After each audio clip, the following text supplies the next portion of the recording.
Good day mga boss, at ngayong araw yung aming get together ng Grab Team Patrick Garcia, at narito kami sa bahay ni Cap Rizalde, ang aming kapitan ng riders dito sa Garcia, and preparing na kami ng aming mga dadalhin, mga gamit na dadalhin namin papunta dun sa private resort na aming ila ngayong araw. And shoutout nga pala sa may-ari nun, and napakamura na binigay sa amin.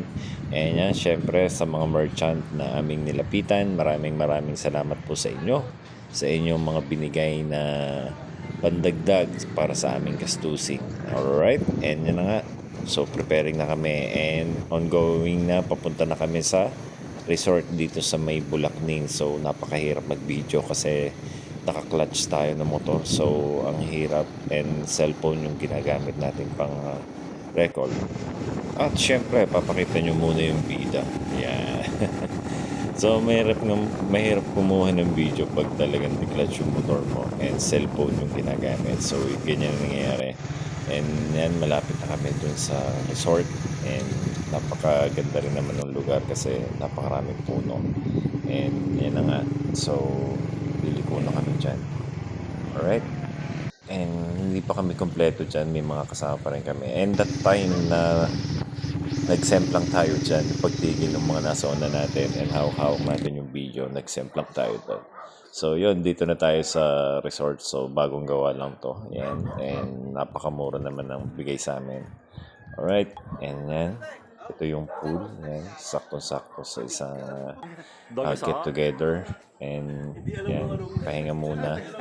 Pero malapit lang to sa bayan ng Padre Garcia. Alright, so preparing for the food and para kumain na kami. So yan, dito kumakain na kami, and hindi pa rin kami kompleto, yung iba wala pa rin. So yan, sina Kapsalte. Okay. And dito sa time na to,